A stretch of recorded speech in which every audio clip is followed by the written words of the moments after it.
ಹುಬ್ಬಳ್ಳಿಯಲ್ಲಿ ಶಾಂತಿ ಕದಡುವ ಕೆಲಸ ಮಾಡುತ್ತಿರುವ ಬಿಜೆಪಿ, ರಜತ್ ಉಳ್ಳಾಗಡ್ಡಿಮಠ ಆರೋಪ. ವೀಕ್ಷಕರೇ ನಮಸ್ಕಾರ, ಸಿಟಿ ನ್ಯೂಸ್ ಕನ್ನಡ ಚಾನೆಲ್ಗೆ ಸ್ವಾಗತ. ವೀಕ್ಷಕರೇ, ಕಾಂಗ್ರೆಸ್ ಕೈಗೊಳ್ಳುತ್ತಿರುವ ಅಭಿವೃದ್ಧಿ ಕಾರ್ಯ ವಿರೋಧ ಮಾಡುತ್ತಿರುವ ಪ್ರಹ್ಲಾದ್ ಜೋಶಿ, ಮಹೇಶ್ ತೆಂಗಿನಕಾಯಿ ಹಾಗೂ ಅರವಿಂದ್ ಬೆಲ್ಲದ್ ನೈತಿಕ ಹೊಣೆ ಹೊತ್ತು ರಾಜೀನಾಮೆ ನೀಡಲಿ. ಹುಬ್ಬಳ್ಳಿಯಲ್ಲಿ ಶಾಂತಿ ಕದಡುವ ಕೆಲಸ ಬಿಜೆಪಿ ಸದಾ ಮಾಡುತ್ತಿದೆ. ಇದನ್ನು ನಾವು ಸಹಿಸಲ್ಲ. ಹುಬ್ಬಳ್ಳಿಯಲ್ಲಿ ಬಳಸಿಕೊಂಡು ಇಲ್ಲಿ ಬೆಂಕಿ ಹಚ್ಚಿ ರಾಜ್ಯದಲ್ಲಿ ಕೋಮುಗಲಭೆ ಸೃಷ್ಟಿಸಲು ಬಿಡುವುದಿಲ್ಲ.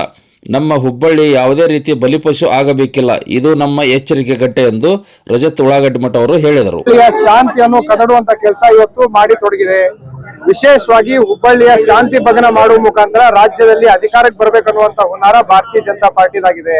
ಹುಬ್ಬಳ್ಳಿಯನ್ನ ಅವರು ಕೆಮಿಸ್ಟ್ರಿ ಲ್ಯಾಬ್ ತರ ಟೆಸ್ಟ್ ಟ್ಯೂಬ್ ಬೇಬಿ ತರ ಉಪಯೋಗಿಸಿಕೊಂಡು ಇಲ್ಲಿ ಬೆಂಕಿ ಹಚ್ಚಿ ರಾಜ್ಯದ ತುಂಬಾ ಕೋಮು ಗಲಭೆ ಸೃಷ್ಟಿ ಮಾಡಿ ಇಡೀ ರಾಜ್ಯದ ಲಾ ಅಂಡ್ ಆರ್ಡರ್ ಬ್ರೀಚ್ ಮಾಡುವಂತ ಉದ್ದೇಶ ಭಾರತೀಯ ಜನತಾ ಪಾರ್ಟಿ ಹೊಂದಿದೆ.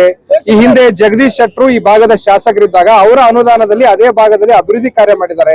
ಹಿಂದೆ ಪಾಂಡುರಂಗ್ ಪಾಟೀಲ್ ಅನ್ನೋರು ಭಾರತೀಯ ಜನತಾ ಪಾರ್ಟಿಯಿಂದ ಈ ವಾರ್ಡ್ ನಲ್ಲಿ ಪಾಲಿಕೆ ಸದಸ್ಯರಾಗಿ ಆಯ್ಕೆಯಾದಾಗ ಅವರ ಅನುದಾನದಿಂದನೂ ಕೂಡ ಆ ರಸ್ತೆಯಲ್ಲಿ ಯುಜಿಡಿ ಕಾಮಗಾರಿ ಆಗಿದೆ. ಇವತ್ತು ಕಾಂಗ್ರೆಸ್ ಪಕ್ಷ ಅಭಿವೃದ್ಧಿ ಮಾಡ್ತಾ ಇದೆ ಅಂದಾಗ ಅವ್ರಿಗೆ ಪುಷ್ಕರಣಿ ನೆನಪು ಬರ್ತಾ ಇದೆ. ಆರ್ಕಿಯಾಲಜಿ ಡಿಪಾರ್ಟ್ಮೆಂಟ್ ಅಲ್ಲಿ ಯಾವುದೇ ಪುಷ್ಕರಣಿ ಇರ್ಲಿಲ್ಲ ಅಂತ ಹೇಳಿ 2023 ಮಹಾನಗರ ಪಾಲಿಕೆಗೆ ಲಿಖಿತ ಸ್ವರೂಪವಾಗಿ ಒಂದು ಡಾಕ್ಯುಮೆಂಟ್ ಕರೆಸ್ಪಾಂಡೆನ್ಸ್ ಆಗಿದೆ. ಇವತ್ತು ಒಟ್ಟಾರೆ ಚುನಾವಣೆ ಹತ್ರ ಬರ್ಬೇಕಾದ್ರೆ ಹುಬ್ಬಳ್ಳಿನ ಅವ್ರು ಉಪಯೋಗಿಸಿಕೊಂಡು ಅಧಿಕಾರಕ್ಕೆ ಬರುವಂತ ಭ್ರಮೆಯಲ್ಲಿ ಭಾರತೀಯ ಜನತಾ ಪಾರ್ಟಿ ಇದ್ರೆ ಅವ್ರಿಗೆ ಅವರ ಸೋಲಿನ ಭೀತಿ ಕಾಣ್ತಾ ಇದೆ. ಹುಬ್ಬಳ್ಳಿಯನ್ನು ಉಪಯೋಗಿಸಿಕೊಂಡು ಅವರು ಶಾಂತಿ ಭಗ್ನ ಮಾಡುವಂತ ಪ್ರಯತ್ನ ಮಾಡ್ತಾ ಇದ್ದಾರೆ.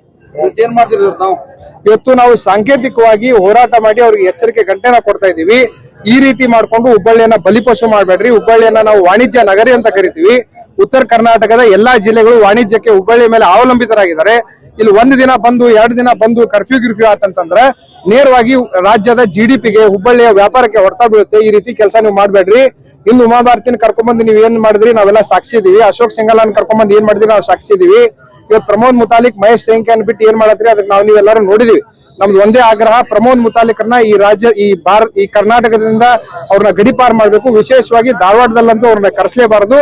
ಈ ಅಭಿವೃದ್ಧಿಯನ್ನ ವಿರೋಧ ಮಾಡ್ತಿರುವಂತ ಪ್ರಹ್ಲಾದ್ ಜೋಶಿ ಅವರು, ಮಹೇಶ್ ತೆಂಗಿನಕಾಯಿ, ಅರವಿಂದ್ ಬೆಲ್ಲದ್ ಅವರು ಮತ್ತು ಅವ್ರ ಜೊತೆ ಇರುವಂತ ಪಾಲಿಕೆ ಸದಸ್ಯರು ನೈತಿಕ ಹೊಣೆ ಹೊತ್ತು ರಾಜೀನಾಮೆ ಕೊಡಬೇಕು.